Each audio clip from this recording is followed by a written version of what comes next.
Hey guys, Chris Lewis, founder of Copper Canyon. Thank you for checking in tonight at Copper Canyon Cigar Chat. We look forward to seeing a lot of you guys in Vegas this week at TPE. We're going to let Joe take off the show. We have a great show for you guys tonight. Cheers.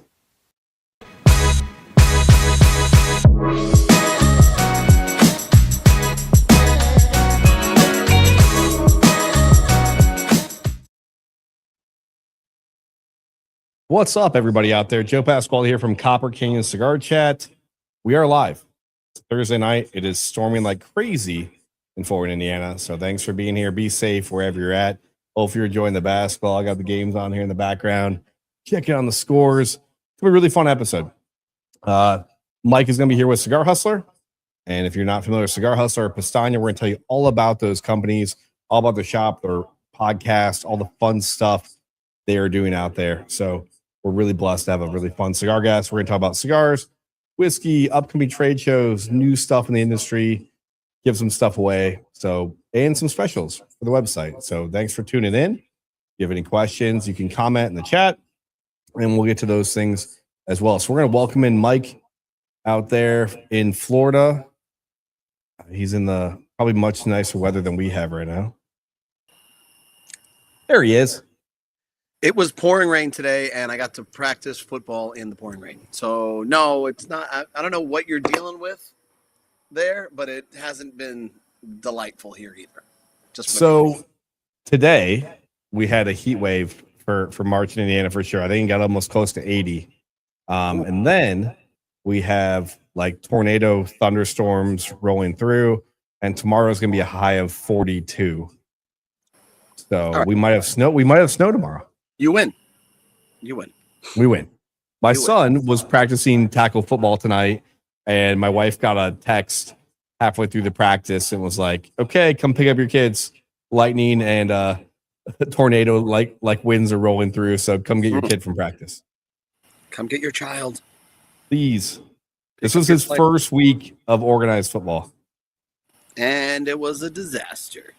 I thought he was going to hate it. He's a third grader, and he's playing PAL, and it's like third through seventh grade all mixed together.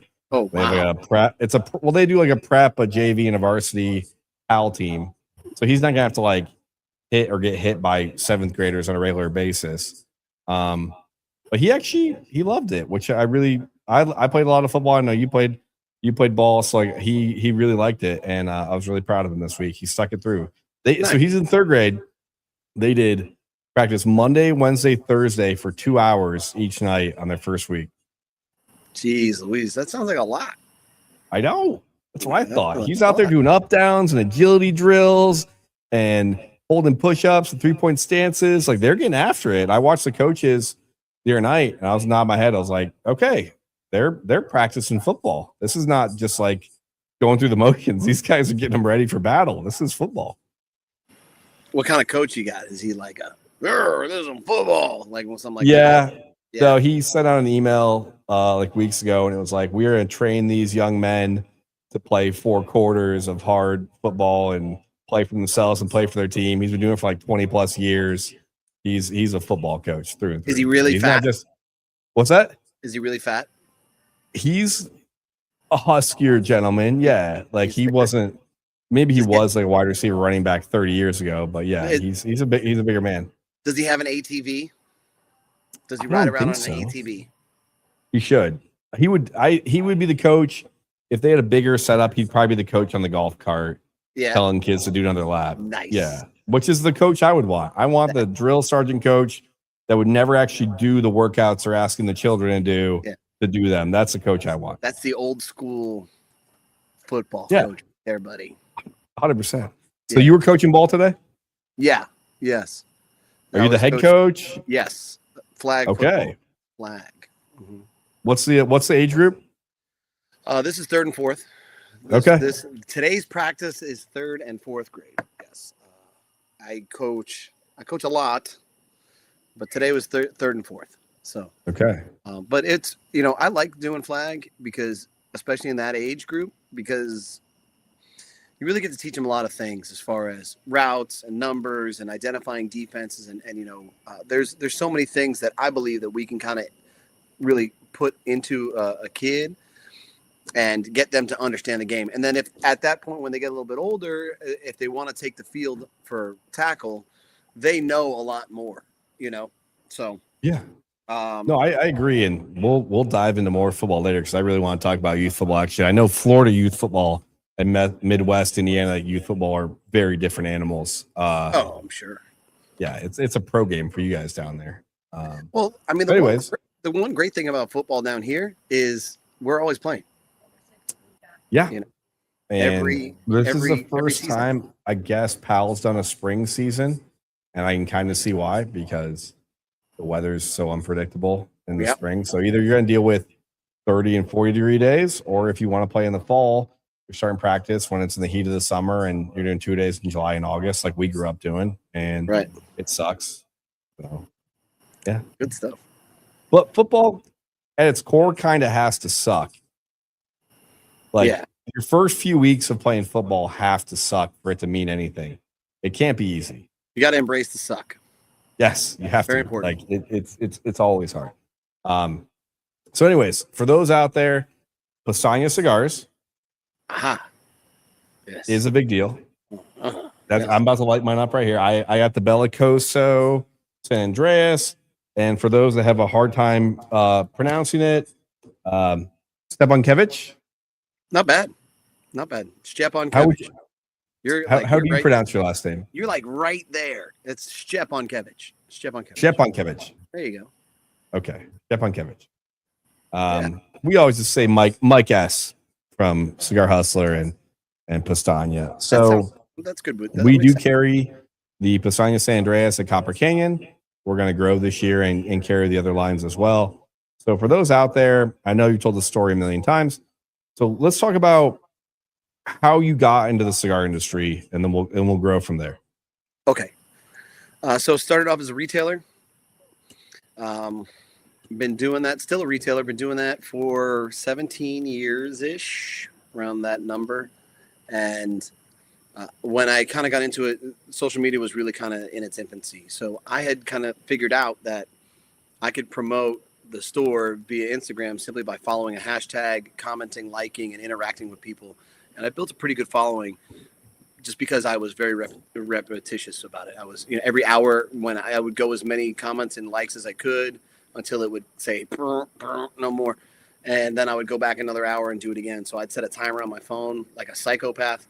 And I really kind of started to connect with people. So our online presence did fairly well at that point.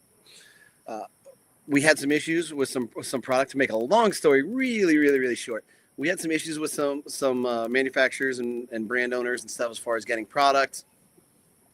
After a while, because some other big retailers had some issues with us, so then we created Powstanie Cigars with out of the Roma Craft factory, Nica Sueño, and that turned into other retailers wanting it, retailers that we became friends with, and then that turned into a wholesale operation, and that turned into us picking up other brands like Sinisa Fina, FQ, Fable, Shogui when Shogui is kind of at their prime, and here we are. So this last year for us was probably our biggest year as far as sales and really kind of being on the map, right?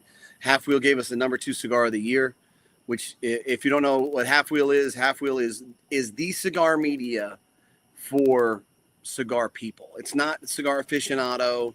It's not Cigar Aficionado. It's not any of the other ones. Half Wheel is the best source for news and reviews and anything that's going on in the industry. You want to know about taxes that's happening in specific states.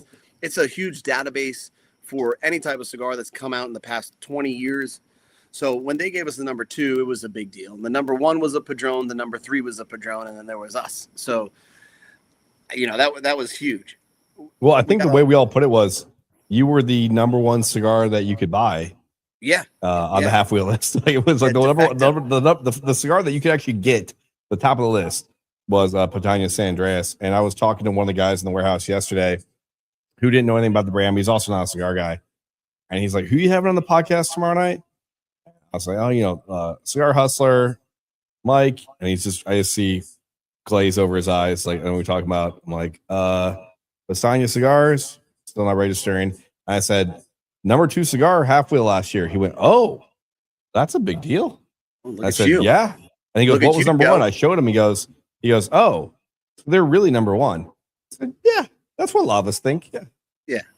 Yeah, that's something we go. They could have gave us. So what's funny is I actually made this hat, and that's the percentage that we lost the number 1 spot with 0.079. It was so close. It was so close. So, but I mean, again, like you guys had to be so excited. I remember seeing you and Palmer on social media and all the other guys like so geeked to get it. And for all of us that have smoked the cigar since it came out, we all love the cigar. It's just cool to see. I agree. Half Wheel does the best job on putting out cigar news, reviews. Do I think some of the reviews get a little wacky with their flavors and their taste and things like that? Like, sure, but they do a great job.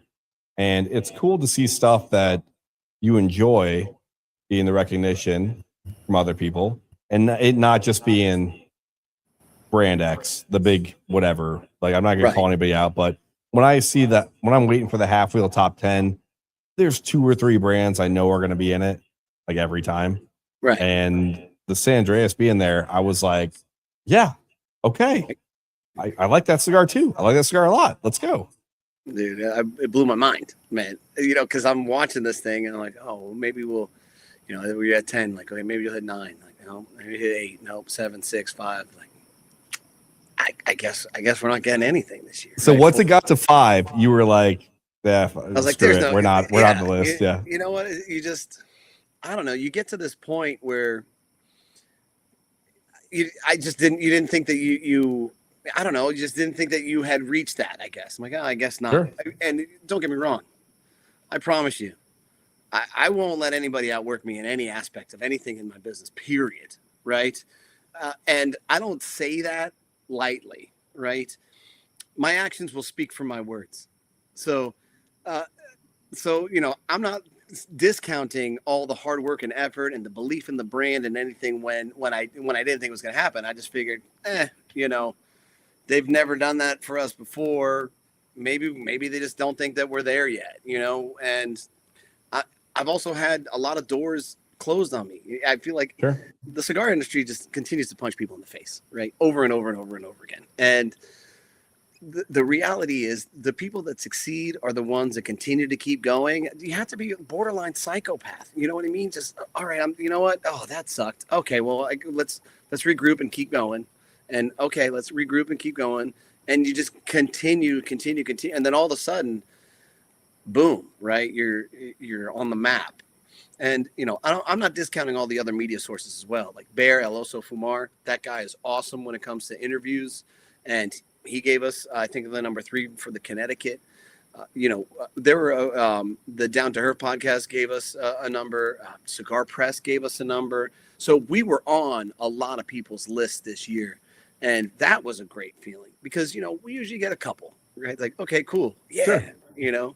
But we had an immense number this year. So it was a lot. And I remember it was a lot because I look at all the publications I care about, maybe 10 to 15. And the cigars that we carry, or I want to carry, I'm making shelf talkers all the time, cutting them out, laminating, and putting in front of cigars. And I remember I had one for Powstanie, and it was in a magazine or website, and it was 12 or 9, wherever it was at. And I was really excited. And I was going to go to Copper and be like, hey, bring this line in. And like a week later, it was like 2. And I was like, well, get rid of that image and don't worry about 9. Don't worry about number 9. Number 2, Half Wheel. Let's go for that. Yeah. Like, and then again, you and I have worked together for a lot of years. Yep. A lot of years. And I think my first trade show, which was 11, 12, 13 years ago, I remember, Kyle Walker and I are at the trade show. And Kyle was a way bigger cigar nerd than I at the time. And we're at the Roma booth. And Kyle's like, hey, there's these guys doing this Powstanie cigar with Skip, at his factory. There's these Fable guys. I think we got to bring all this stuff in. And I think at that time we also brought in the Shogi stuff. And I think it was Guayamaro.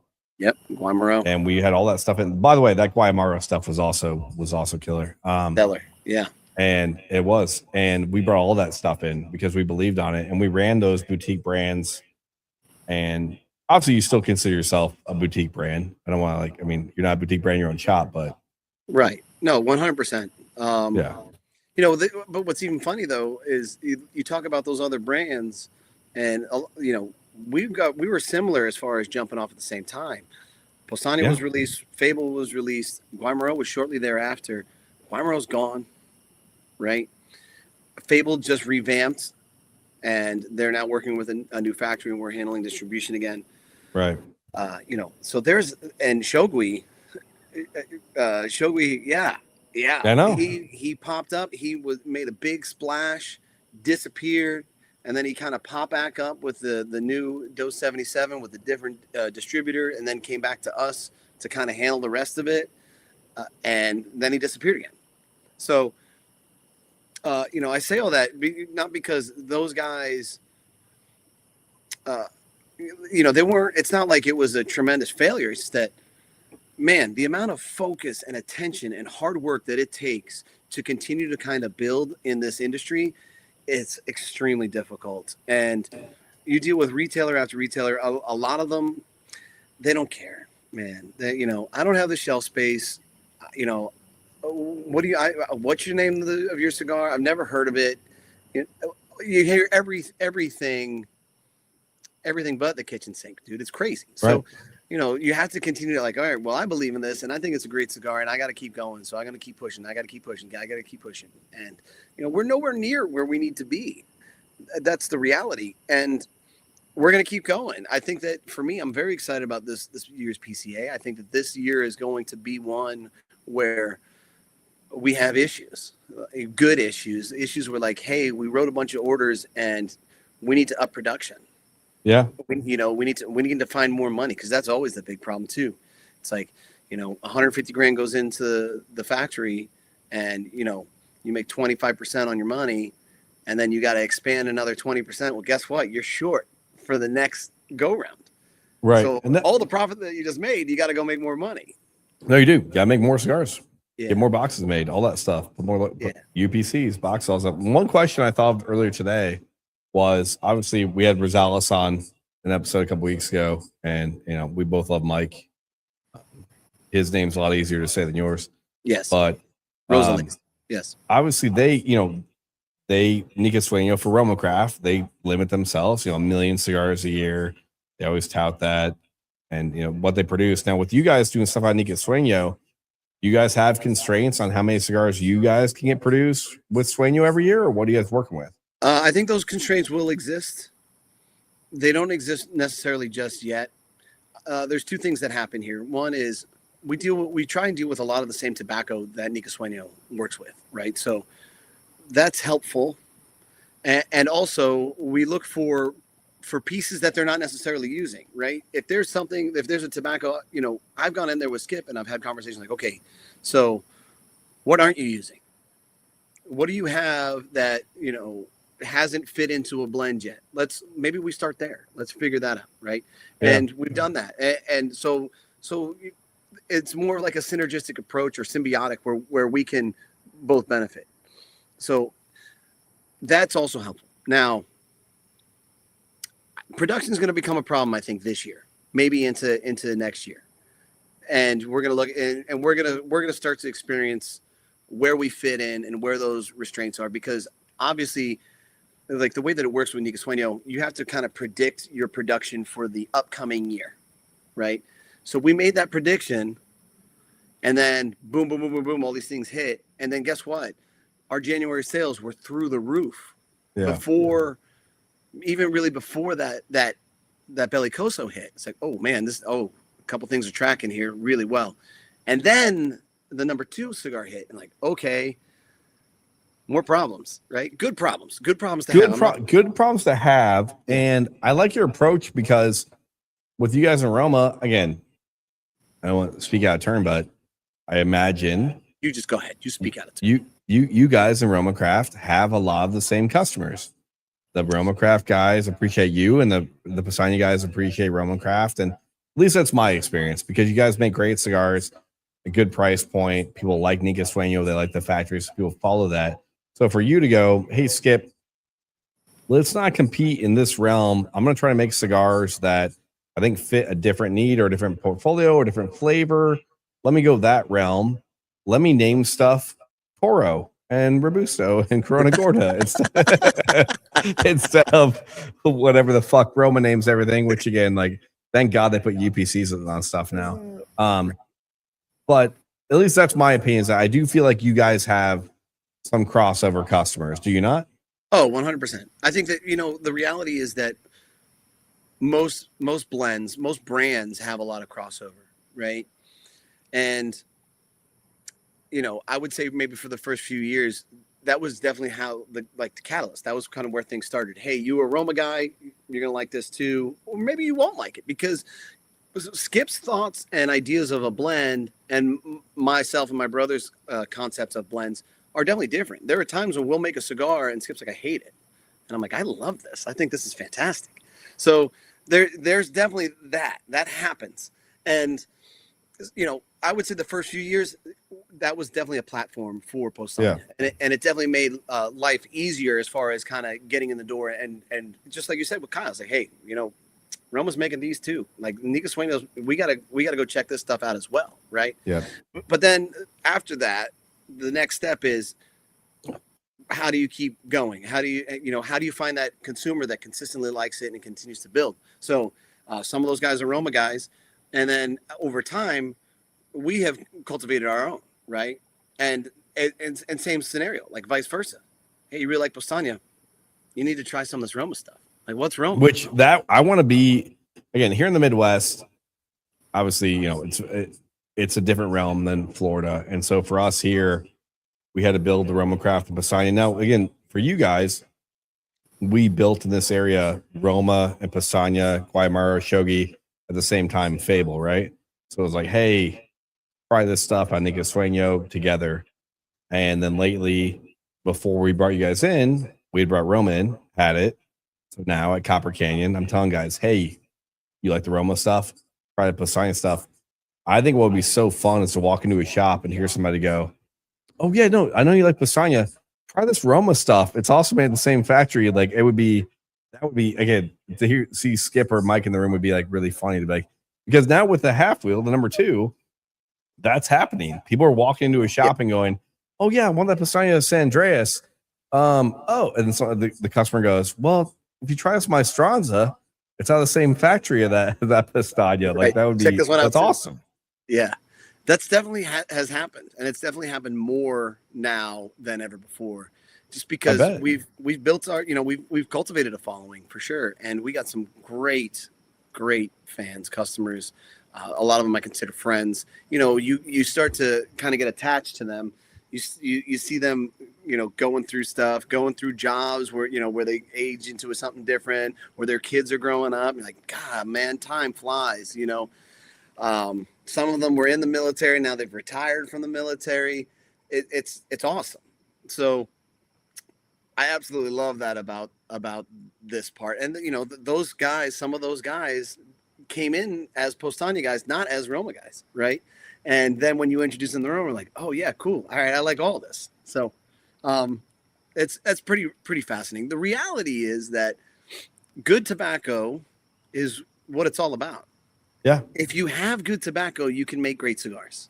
Now, blend combinations will be different, and specific blends will cater towards specific individuals. However, if you're working with crap tobacco, it's never going to work. So that makes all the difference. Luckily for you guys, I mean, again, you build it organically, Habano, Broadleaf, Connecticut, then SA, the San Andreas, and, not a lot of crazy sizes. Gordos, Lanceros left out.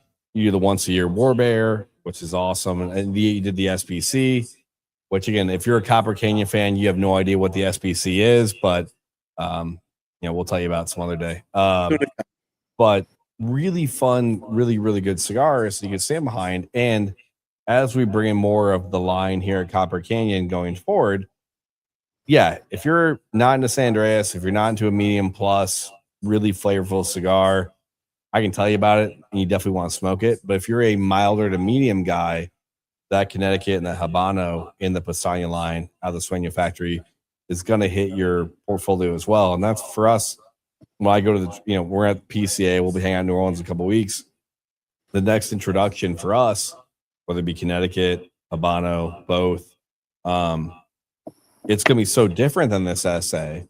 And I think what you guys are doing is the right way to do it.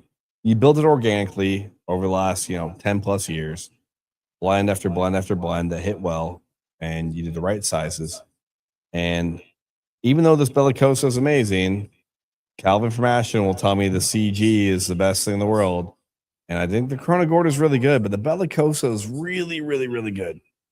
Yeah. I'm with your boy on that one, buddy. I'm definitely more Corona Gorda style.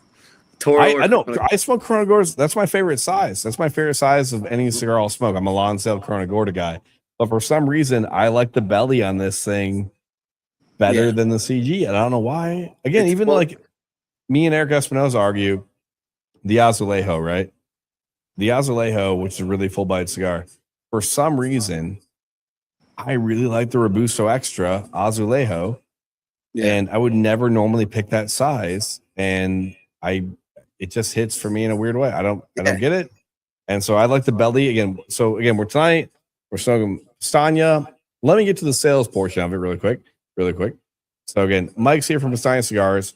Right now on the website, if you go out there through Sunday, all the boxes, let's do a little close-up shot here, Kale, on our other camera. We have so many cameras.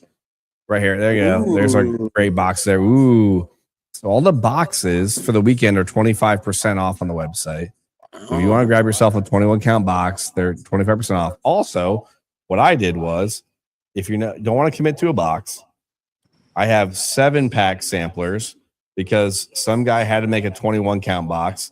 So I did 7 count samplers instead of the 5-pack. So you can get a 7-pack on the website right now through the weekend with free shipping.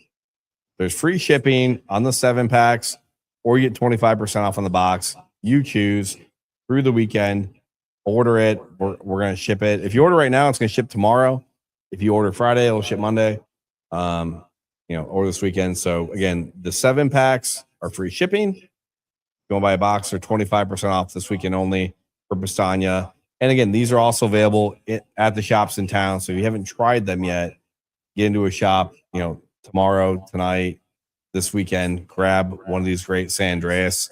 And again, I will not act like this is the only cigar they make, because as we grow this year, you're going to see other blends from this company, because I would not be doing my due diligence as a tobacconist if I was not bringing in the other blends from Lasagna. I know Mike appreciates that as well. Absolutely. I couldn't agree more. So one thing I thought about earlier was when you talk about let's get to a question. We have some stuff from the audience, apparently. Sorry, Kale. Okay. We have Miguel Roca came on and said one thing about Stanya getting number 2, the fact that it was damn good based on Mike. Yeah, I mean, Miguel is a great friend, man. I've known him for years. He loves the brand. He always listens to the podcast. He's just, he's a great guy, and he's right. He's had the experience year after year with us, and he always says the kind words. I really appreciate him. I'm very grateful for him. He's a real one, man. So, and he's right. We'll do everything we can to consistently deliver day in and day out. So.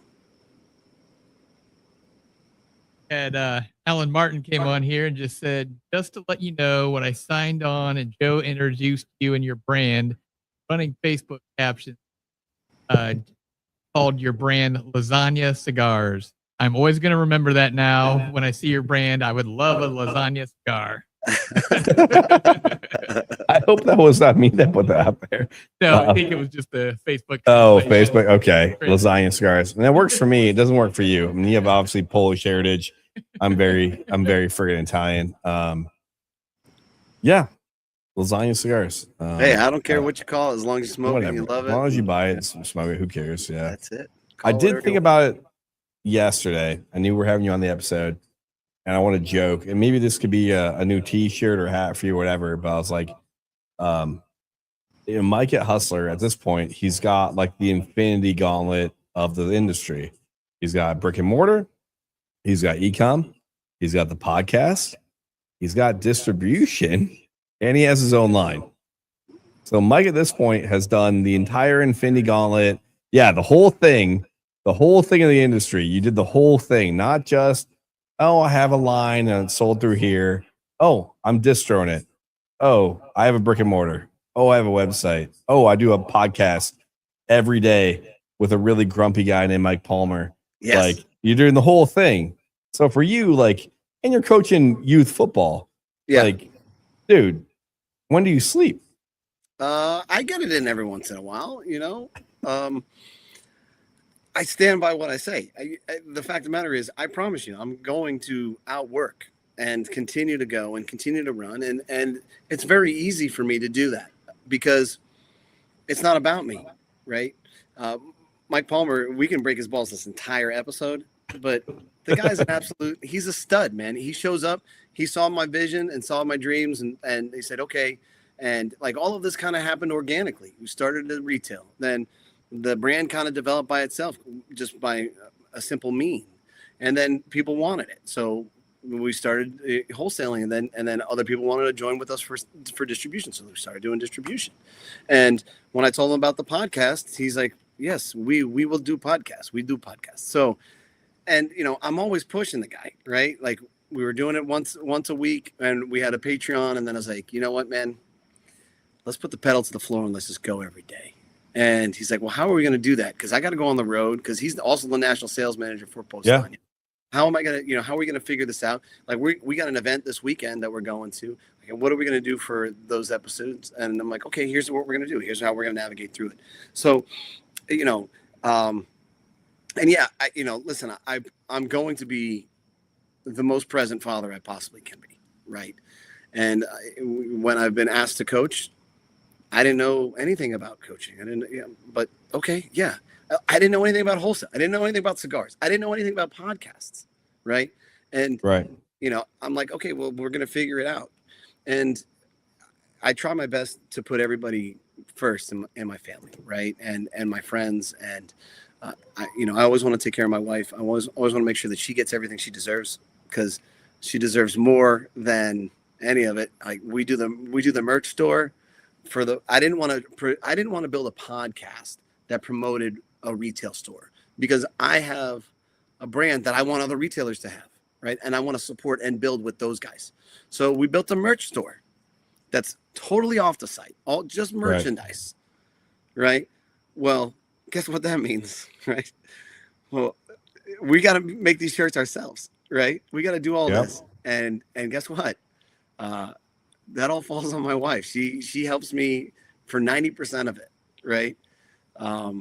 Look, I walked in the door, and she knows the tempo that I have. I'm constantly running and gunning, and that's kind of life, right? I walked in the door, dinner was ready, the laptop was set up, the light was here. I walked in the door at 8:25. I was gonna ask where you're doing the podcast right now. So you're at your house right now doing the chat. Okay, yeah, that's awesome. I had like so much to a point where I was like, oh my God, the podcast is about to start in 5 minutes. Right. Yeah. And hey, no worries. Like all here. So I say that because I have, it's very easy to put all these people first, because when you do that, all these people will put you first as well. Right. Yeah. Palmer takes care of a lot of the podcast stuff. And I look at the podcast, and through the course of the years, I've done everything that I can to continue to make it more and more efficient, right? And then everything at home is because of her. And, I get to be there for my kids through all the good and the bad and the ups and the downs, and working through the struggles. And believe me, I'm missing a couple of games this weekend. I don't like to miss a single game. No, I'm there with you, man. Like it sucks. And I understand the industry. Like I'm traveling, I'm doing TP next week. I'm doing PCA. We're doing the podcast right now. Like you do, like you're in this industry, like stuff's going to pop up, and none of us can do this if it weren't for our wives.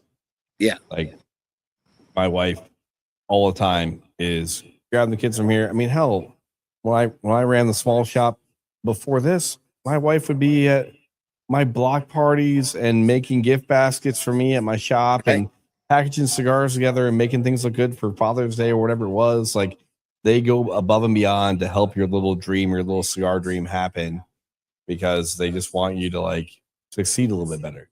So Right. So none of us could do this without our wives. None of us could. Like, you again, know. we're going to be in New Orleans acting like idiots in a couple weeks. Like, and you'll be doing your job. Like, it's New Orleans is going to be stressful for you. In a good way. It'll be busy. It'll be really busy for you guys. And you're in come out of that. You're in come out of New Orleans, and you guys are going to be shipping a lot of cigars to a lot of people, and you're going to be doing new paperwork for a lot of people. Yeah, like, I think you're have right. that paper ready, have those pens ready, have them clipboards ready. Yeah, we're really excited about that, man. We're really looking forward to it. And you're 100% correct. The people around you, for one, they have to believe, they have to buy into you, and you have to take care of them. You have to serve them, right? And if you serve them and you take care of them, they'll take care of you. So that's just something that I've always kind of believed. It's just kind of how I've always lived my life naturally. And because of that, I'm fortunate enough where I have my brother as my business partner for all of it too, except for the podcast. That's just Palmer. We work together. We as long as the vision's the same, the employees at our shops, they're at our shop. They're bought into the culture. They're bought into the belief. They know that I'm not here to abuse them and beat them up and take them for the lowest amount of money as possible. And so I can make the most profit. That's dumb. That doesn't make sense. I want the people that when I leave the shop, I know that everything's good. Like they'll protect the store like it's their own store. So yeah, we have a lot of that. And that starts from the top. That starts from the belief and taking care of people and working your ass off. Because if I came in and just kind of sat and spun around in a chair, that would be, no one would want to follow that. They're like, no. So, it's people. It's very easy for people to buy into something that's completely legit, and the only way that you can show that it's legit is by doing it every day. And just do it every day. You're hustling the right way. Again, we talked about brands earlier that either were good or great, but for some reason didn't make it. And I went back a few weeks ago and looked at like the Cigar Dojo top cigars of 2018 or something like that, like some year. And I was like, oh, not there, not around. Doesn't exist. I was like, oh my God, that was 2018. Like I remember those cigars at trade show. We were so excited about the cigar or this or that. And you go, right. Hey, like if you don't, again, those cigars were good. If the Dojo guys thought it was good, it was a good cigar at the time. Either it didn't have staying power, the factory couldn't do production, didn't have the right sales force, whatever it was. They didn't want to put in the work, X, Y, and Z, or that company has said, we don't really want that boutique anymore. Blend, whatever it was. Even 8 years ago, I was like, oh my God, there's so many blends and so many companies that are gone. And for you guys at Powstanie to do what you've done and build it, and now obviously there's going to be a big launch for you guys, not launch, but big takeoff this year. You're going to have so many customers that go, oh man, I'm so excited about the San Andreas. And you're going to go, yeah, wait till you smoke the Connecticut at the Botto and the Broadleaf. Right. And then they're going to go, oh, they might like the Broadleaf better. Might like the Habano better. Okay. Like they're going to hit on everything. My big question to you is like, when's your sampler pack going to come out? Let's get a 4-pack or a 5-pack from Powstanie out there on the industry. Let's do that. Yeah. I mean, that's very possible. We'll see what that looks like in the future. In my head, I've tinkered with the thought of it would be cool to re-release all the SBCs from the ongoing years in a set. I thought that would be pretty dope. I don't know how obtainable that is as far as the tobacco. I've never had that conversation yet with. Sure. So, I mean, maybe something like that.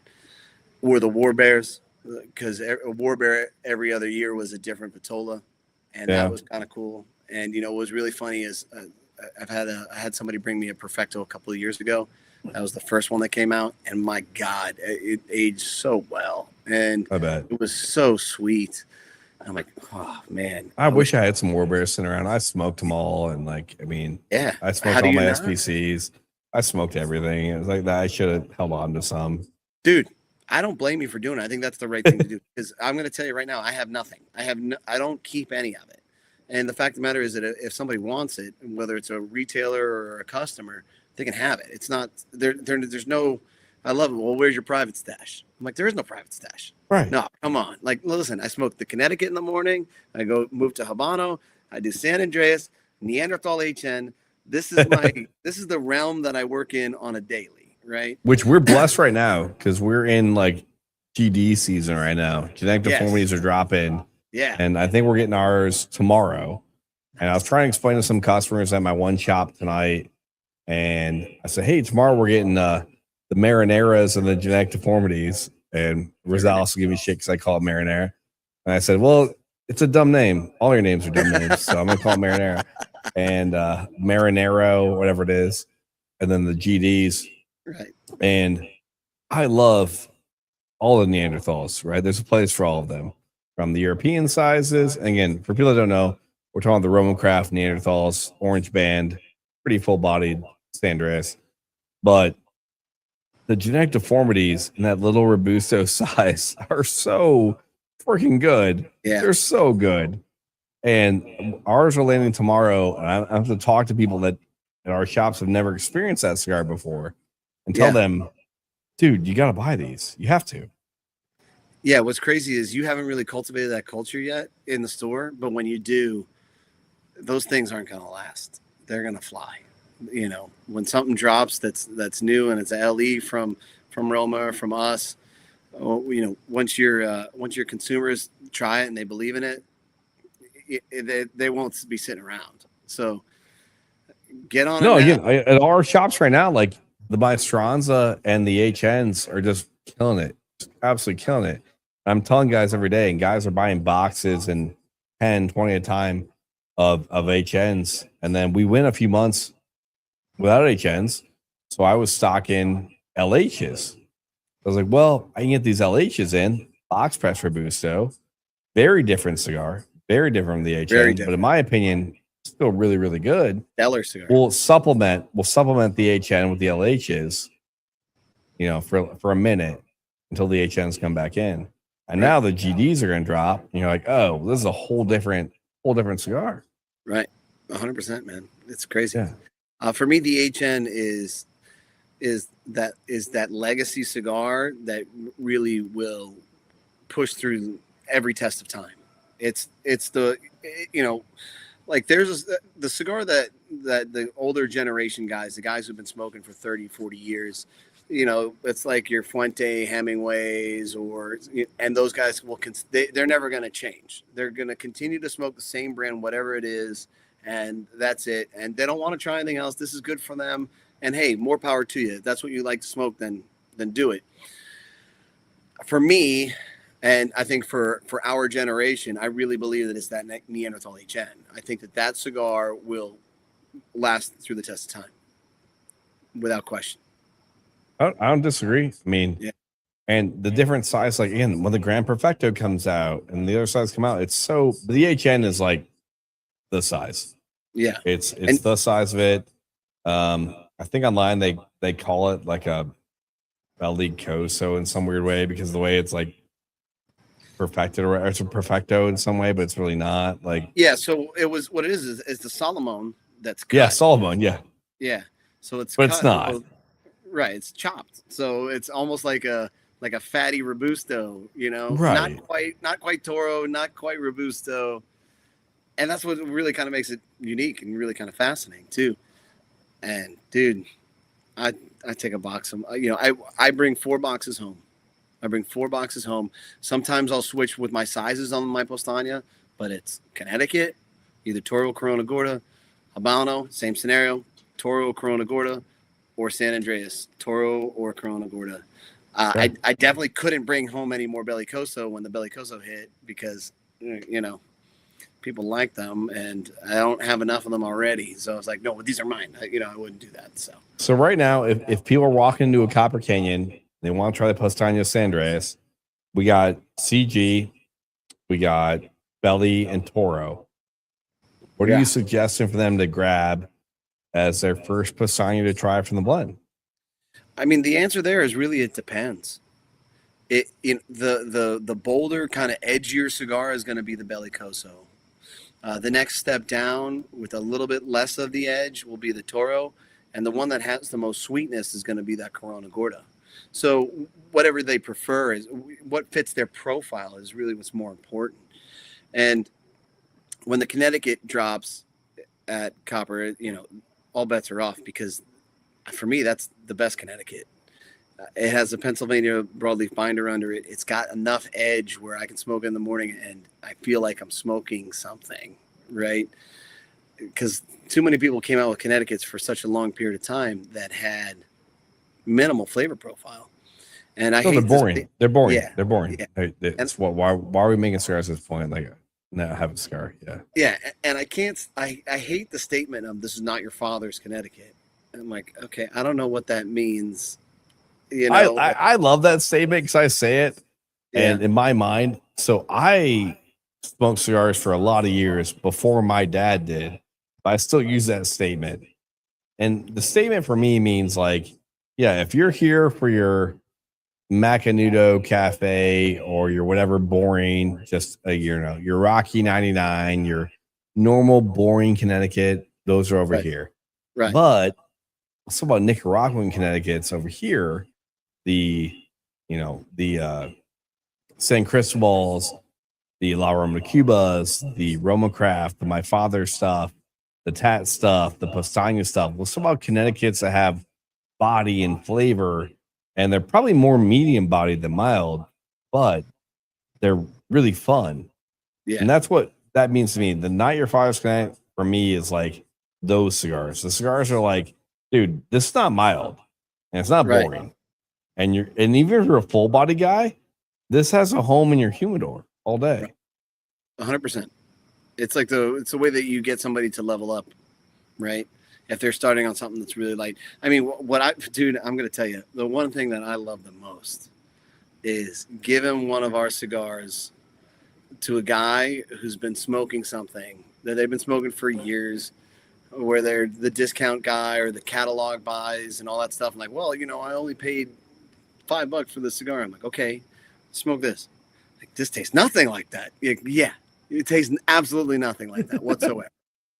Okay, well, how do I get more of that? It's like, okay, so now you have now experienced this, right? So now let me open the world up to you of all the things that you've been missing out on because you've been tracking what you believe is value, when in all reality, it's the opposite of that. It's you've been convinced of this.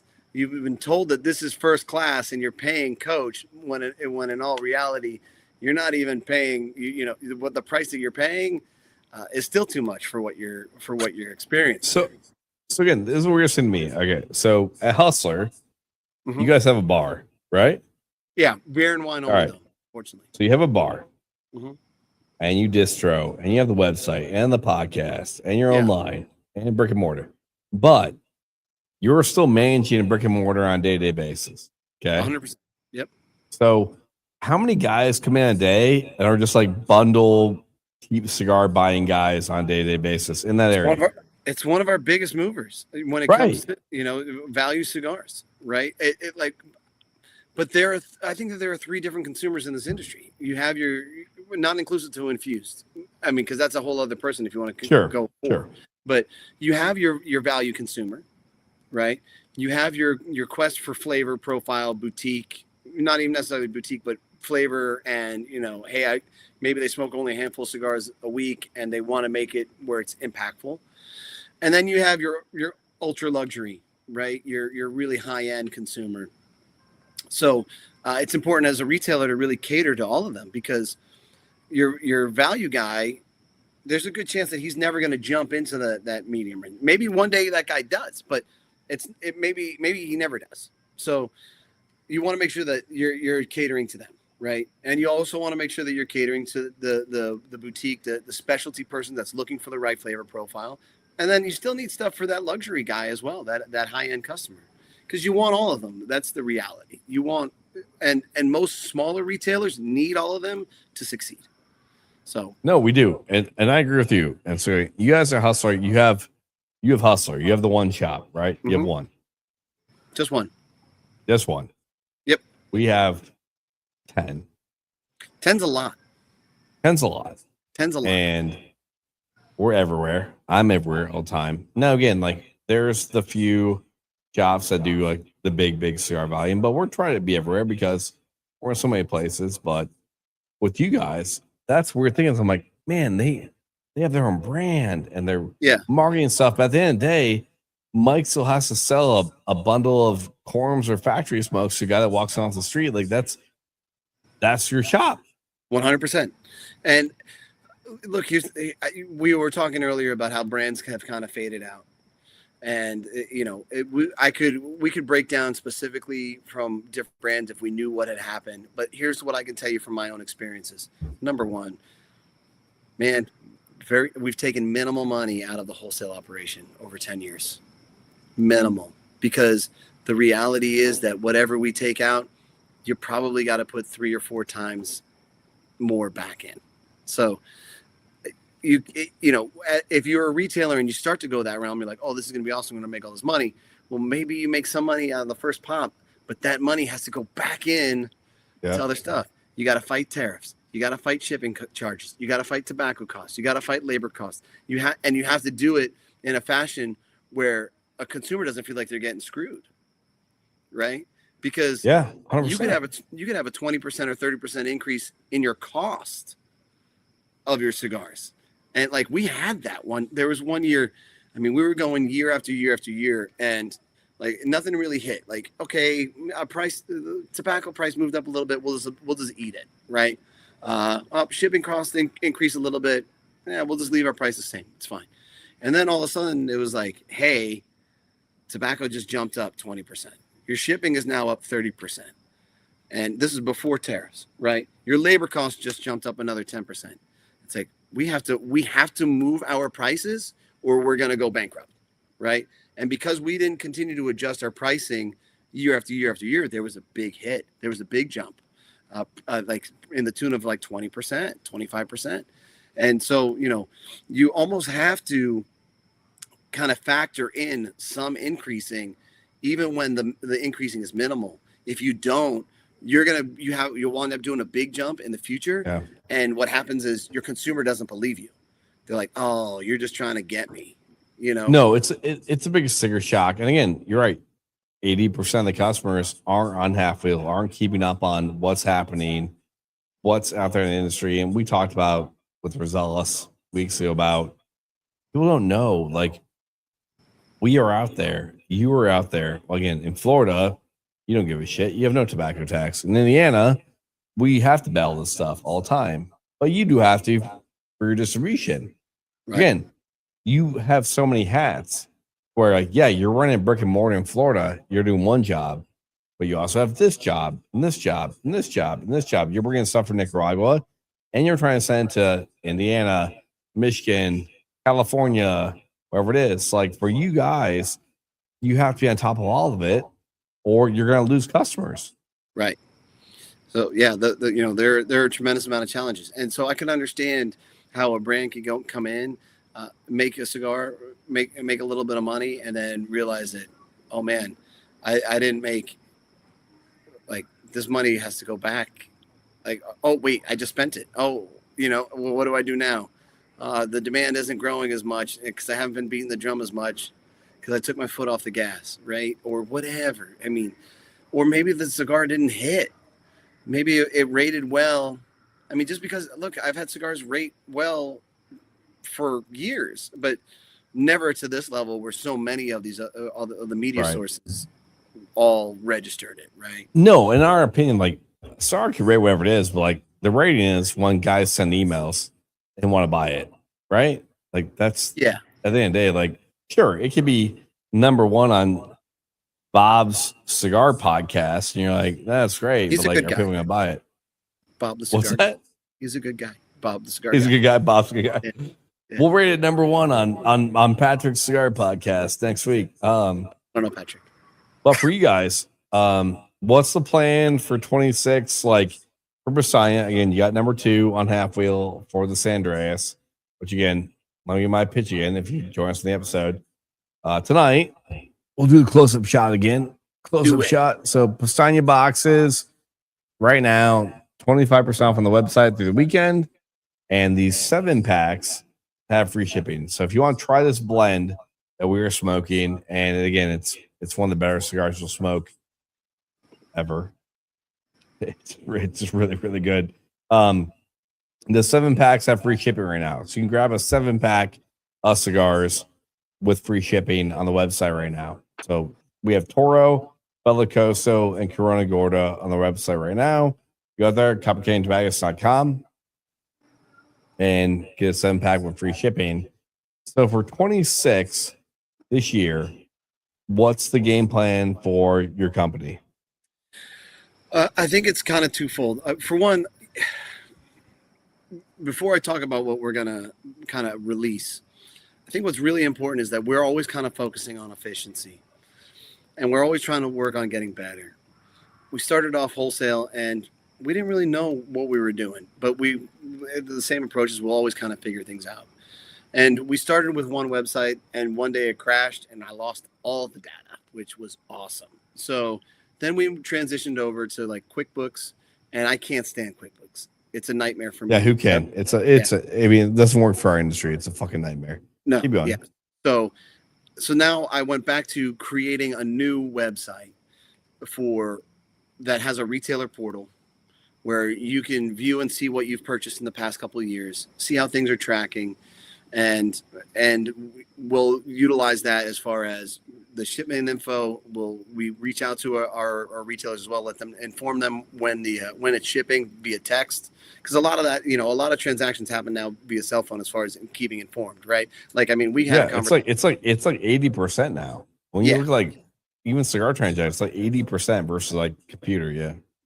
Yeah. So, I mean, even we had correspondence about coming on the show. We never talked on the phone. It was like 2 weeks of back and forth, like, hey, okay, perfect, let's do this, right?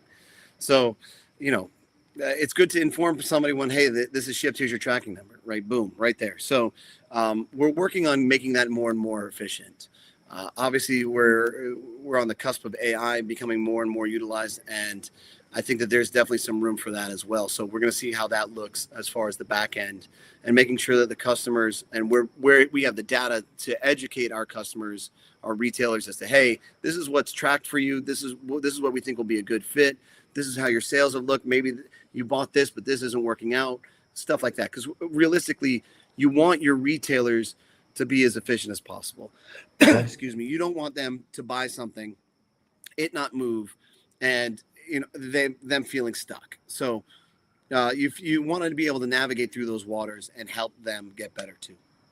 Now, as far as the brand, last year we released a limited run I called it Catastrophic Failure, and it was a Sumatra cigar. It's a box press, and when I released it, a lot of retailers did not want it, which was really Jeff had it. Yeah, which was really odd though for me, because the first week, usually when you release something like that, it's gone.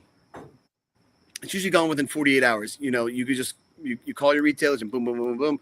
But for whatever reason, whether it was how they felt about the economy, maybe they had second guess about the name. I don't know what it was, but it didn't track right away, right? So the first kind of wave went out, and I'm like, okay. No, hey, it was a bad name.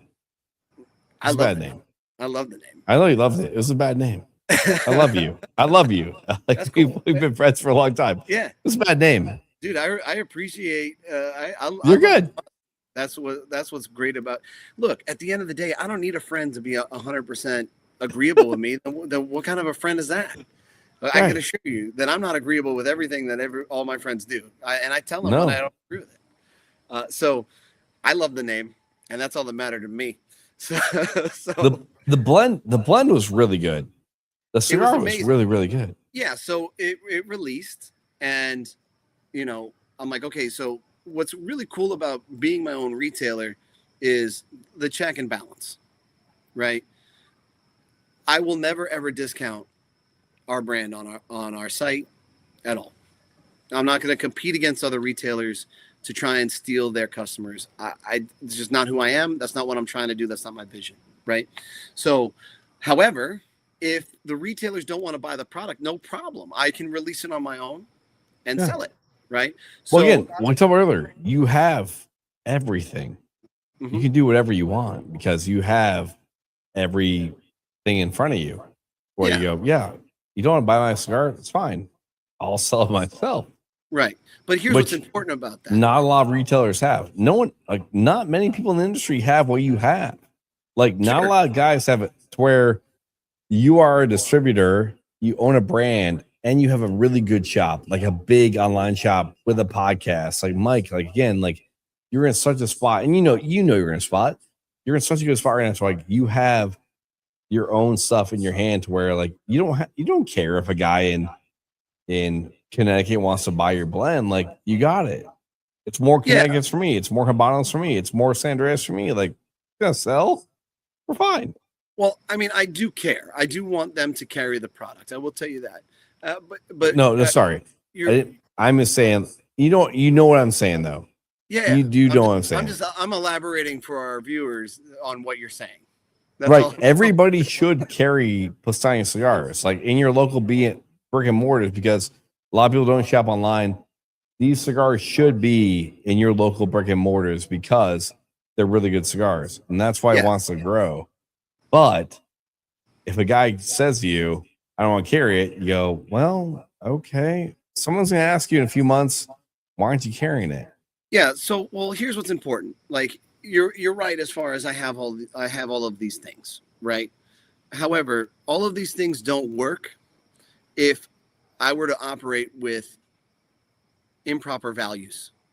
If I didn't work, like if I say I'm here to protect retailers, I have to back that up, and I do, and I've backed it up for over. No, a decade, I think right. What you meant to say is, yeah, like if you're a piece of shit, the stuff won't work, and you're not because Right. you're a great guy, and that's why this works for you. You're a sweet man. Thank you. Thank you. so yeah, and I think that, and what happens when you have that mentality, when you take care of people, the right people will continue to stick with you, right? I mean, cigar industry is filled with some interesting characters, to say the very least, right? And a lot of those interesting characters, when you do something bad in the cigar industry, everybody knows about it. Yeah. It doesn't take long for everybody to hear about it, right?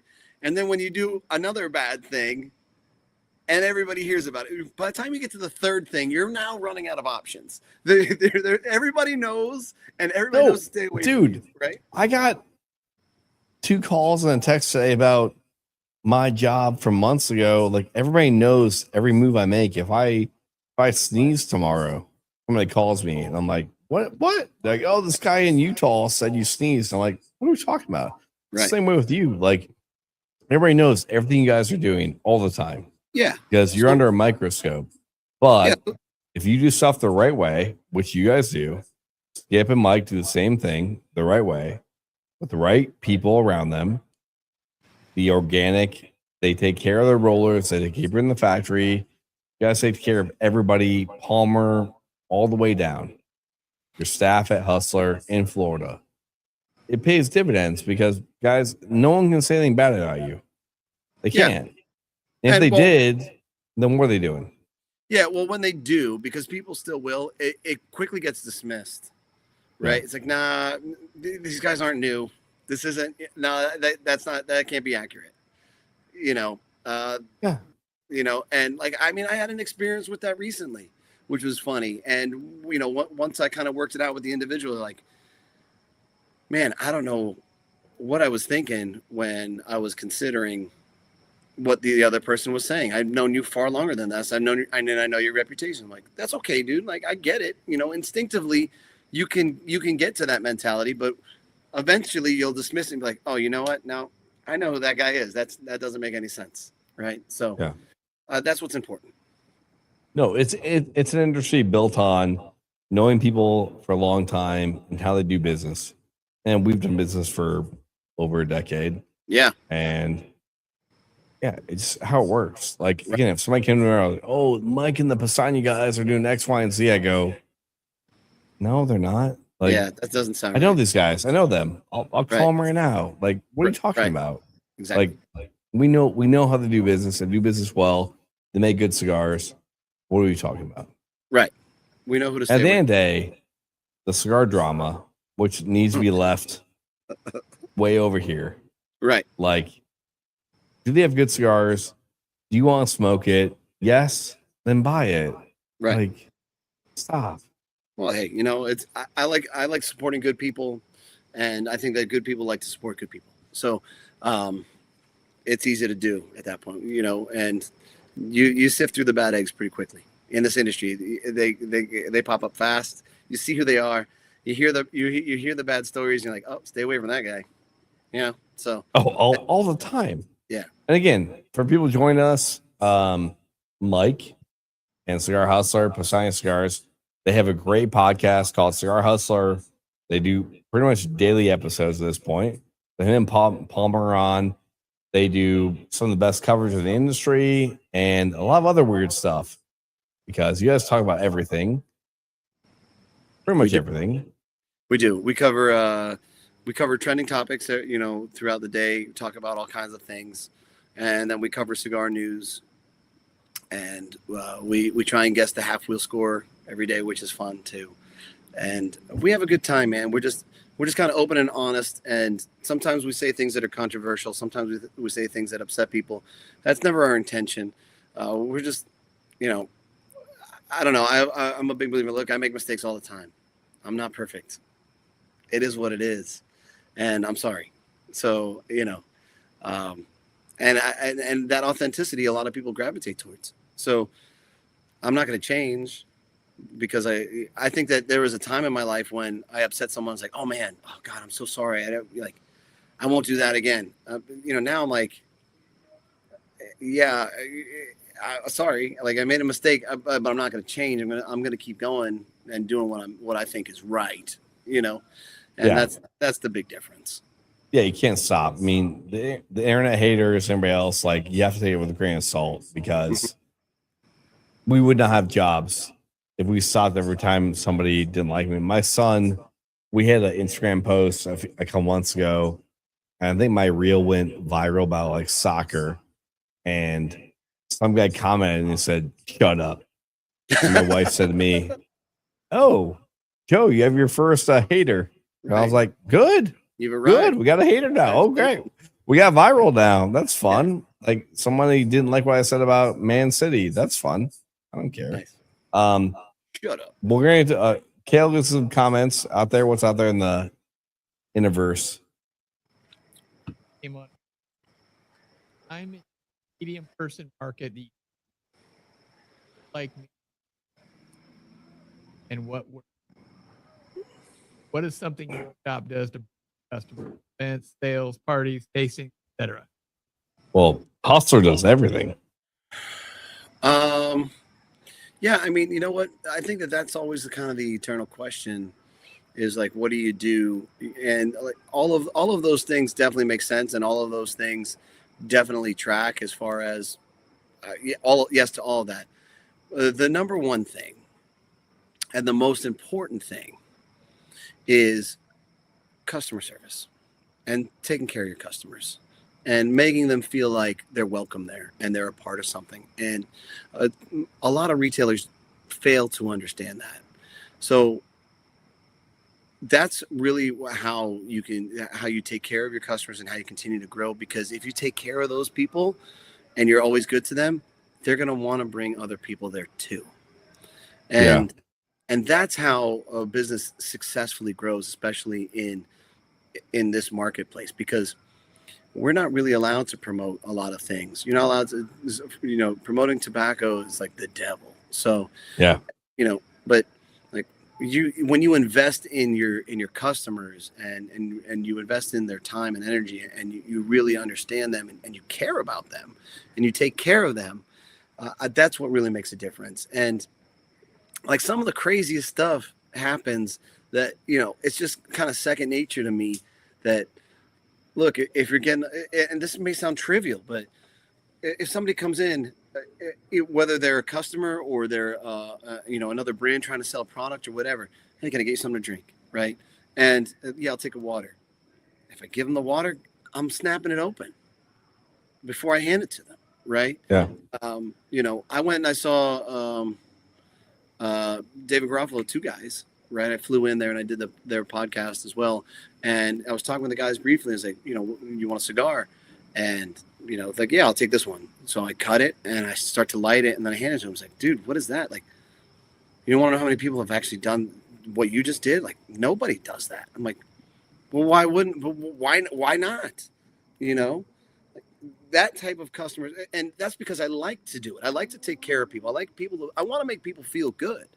And, because what do you do when someone feels good, like you brighten their day, they're going to want to be around you more. They're going to want to come to your shop. They're going to want to be a part of it. Right. So, if you have that mentality in every aspect of life, then you'll attract more people around you. So that's how I honestly believe to bring people in. The events, the sales, the parties, the tastings, the giveaways or whatever you want to do. All those things are fun, and we like to do those things too. But the bottom line is customer service.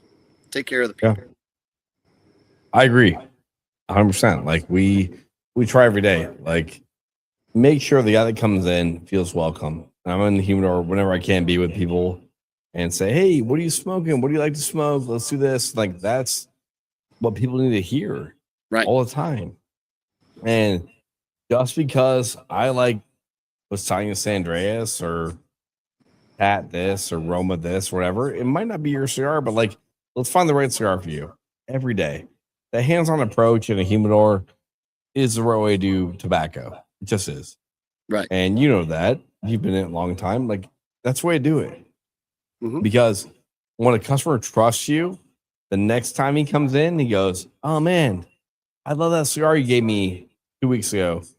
What else should I smoke? And then you go, oh, let's go boom, boom, boom, boom, boom. Right. And then they're smoking a My Father Connecticut, and in 4 months they're smoking Powstanie San Andreas, Neanderthal, like Tap, Broadleaf, whatever it is. They trust you, so they go from there. So it's building that customer base the right way the first time. Because if you give them a bad customer base the first time, they'll never come back to your shop ever. 100%. Yeah, look, you're not going to get everybody. There's still going to be people. There's still going to be people that are skeptical, and I mean that's okay too. Like I wish I could fix everybody. I wish I could reach out and make them feel comfortable, but it's never going to be perfect. But that doesn't mean I'm going to stop trying. And that doesn't mean that I'm like, oh well, that guy's unreachable. So next time he comes in, I'm not going to try. I'm still going to do it. I'm still going to do it. Like you also have the perfect name for your cigar hustler. Like you're the ultimate hustler, one of the ultimate hustlers in the industry. Like you're literally doing everything, and all across the board. Like, and Palmer's there. And next episode we'll have Palmer on, and he'll tell me what he does. Except look pretty. Yeah, he'll be there. He'll be there. Dude, I love when Mike messages me because I've already probably talked to you. Yeah. And Mike's like, hey, what are you doing? I'm like, I already respond to other Mike. Mike.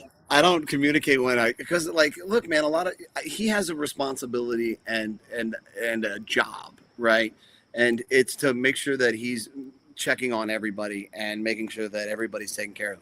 Where my job is just to kind of go everywhere and talk to whoever I want to talk to and see how they're doing and just check on things and whatever. And like, sometimes they'll overlap because of that, because I can't, if I told him, hey, I am speaking to XYZ today, like, I don't know who I'm talking to that day. Right. Like I would just make your name might just pop in my head. It's like, man, I haven't talked to Joe in a couple of weeks. Hey bro, what's up? What's this? How are things going? What's the product look like too? Like, do you need anything? What's moving? What's not moving? How's the fam? I mean, like, there's all of that. All of that exists when we're having conversations. So, I've had that with him. He's like, well, I text him and, you just spoke to him like 6 hours ago or the day before or something. Like, oh yeah, sorry, dude. Like, yeah. I'm not going to. It's hard. It's hard because, again, sometimes you talk to people for a minute and then the conversation ends and you go, do they want to buy stuff? And you're like, I don't know. I just talked to them about their life for like 20 minutes. I have no idea. Right. Well, are they going to buy stuff or not? Maybe, probably. Yeah. But like, we just talked. Yeah. Because that's the relationship of the industry, which is the best way to do it. Way to do it. But it's important though, as the brand, to remember that you're doing a disservice if you hang up the phone and you don't talk about what's going on, right? Right. Like it's great to talk about all that other stuff. However, we got to make sure that you're good, right? I got to make sure that, hey, listen, like I always like to jump on sites, right? If I'm talking, I'm usually having a conversation with somebody and like, hey, what's going on? How are things? How's whatever? And then like, as I'm kind of going, I go look at a couple of their previous orders, see what they bought recently. Then if they have a website, I'll look and see what's out of stock, because sometimes, man, like, and I've had this happen to me where like we were covering a small brand for a period of time and it was doing well and it would sell out and I had no idea, right? And then somebody would say, hey, I'm looking for this brand. And then I go, well, it's on the site. I'm like, no, it's not. And then I look, I'm like, oh my God, man, 8 things are out of stock. Like, and it just totally slipped my mind. Like, how did that happen? So I placed the order with the guy, and I've had conversations with that guy once a month. And I'm like, hey, look, man, like all of this stuff is good, but I also need to help me by like saying, hey, look, I'm looking at the site and this is out of stock, this is out of stock. Why don't we get these couple things in so that, we can keep your customers happy? I'm like, yeah absolutely, dude. So that it's important, right? You have to remember to have that conversation too. You have to. Yeah. The last question I'll ask before we sign off tonight is, would you rather have a #1 cigar of the year in your publication choice or a Buccaneers Super Bowl? I'm going to tell you the #1 cigar of the year. Really? Yeah. Because you already had the Bucks, right? You already did that. You don't care. Yeah, you know what? We got kind of robbed on that year because it was 2020. It was the year of COVID, and then we only got to go to 2 games that year instead of like all of our season tickets. And I actually got rid of my season tickets last year as my last year. Really? Yeah. You're done. Yeah. You're done the Bucks? No, I'm not done with the Bucks, but like, here's the problem. For one, it's super expensive. And I'm like, this is dude, it's so much money, dude. Yeah. Me and my dad had season tickets for Lions for years and got to the point where I was like, why are we going? Like, it's even when they were, again, not the Bucks good, but we went to the games and so much money to go to a game. Like, so much money. And with sports betting and fantasy football and stuff like that, when you go to a game now, you feel like, oh, I'm at this game now. I pay for parking. I'm here. I'm missing out on the other 8 games happening right now, because if I was at home watching Red Zone and Lions, I'd be watching like all the football. And the kickoffs, so much time in between. Watching football live is not great. Well, yeah, I mean, so there's other stressors there too, right? The one problem for me, and this is no over exaggeration, I'll coach in a single season somewhere between 5 to 9 or 10 teams between football and basketball, right? I got 3 kids. That's a lot. Yeah, well, That's a lot. I have a problem. Like, for one, there have been kids that aren't as extremely athletic but want to play these sports, and what happens is a lot of these other teams will just push them out, right? Like, sorry, Johnny, just didn't get you a lot of snaps, and whatever. So what has happened is I've actually built other teams that I don't even have kids on, because like, I don't like the fact that those kids don't get the option, right? If you're going to show up and you're going to put in the work, I don't care if you have that natural ability. I'm going to show up with you, right? We're going to, no problem, right? So, however, it's also kind of a problem, right? So, because now, I coach so many teams.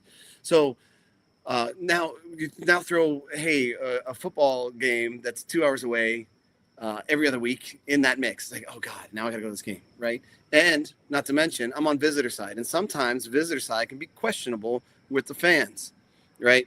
So then I worry about, okay, is something going to go sideways there? So I'm building all these stressors up that I'm like, man, this is just too much. Is going to this game that important? And when I told my son that I couldn't go, boy, man, I'm like, hey, I think this season's our last one. He starts to cry. I'm like, maybe I can make this work.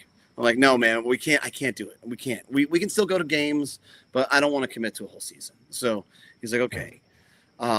So Like there was just there. I'm not committed. Like I love the Bucks. I like the Patriots too because that's where I was born. But I'm not committed to any team because the reality is that team has no idea who I am and they don't care about me at all. So I enjoy going. I love being a part of it. However, would I rather have my own cigar take number one and get notoriety and really, cultivate more of a following?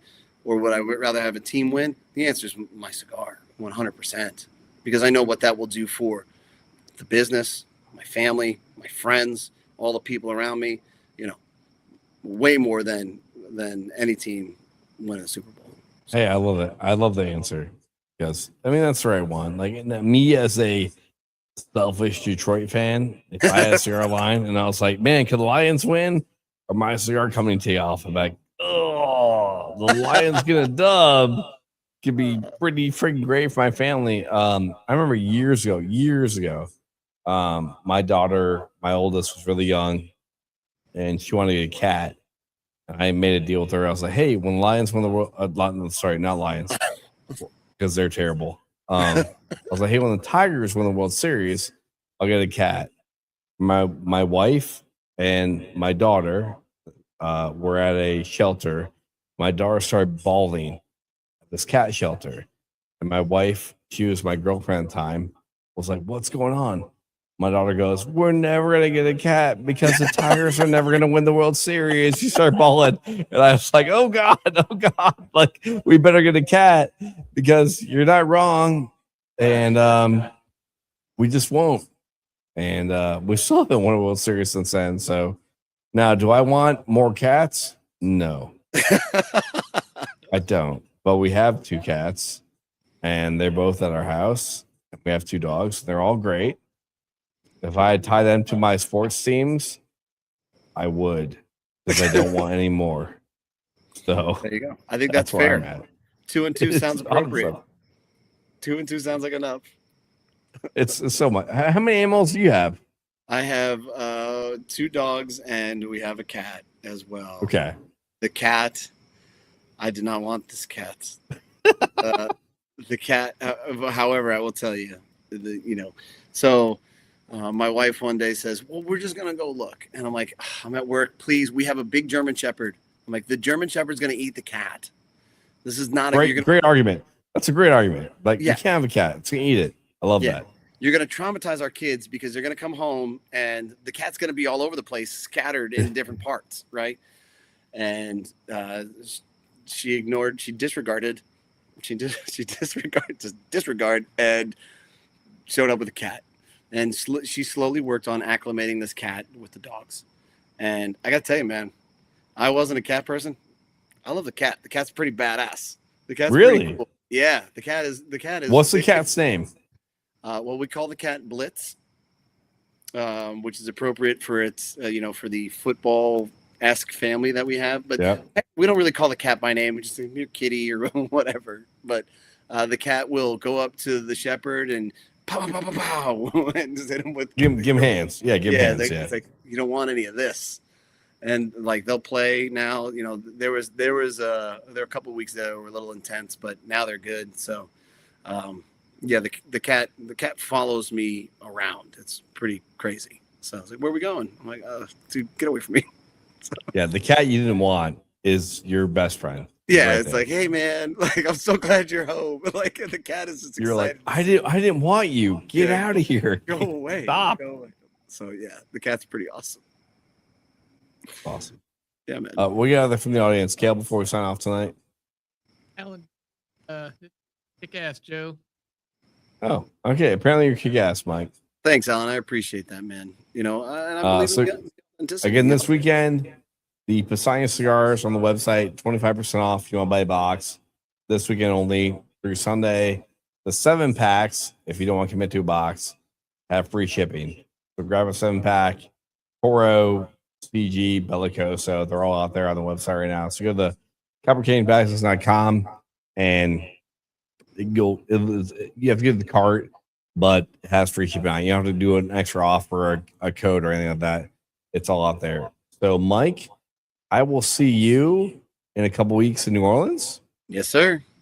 and it's gonna be a lot of fun. It's gonna be way busier for you than me. I'm excited.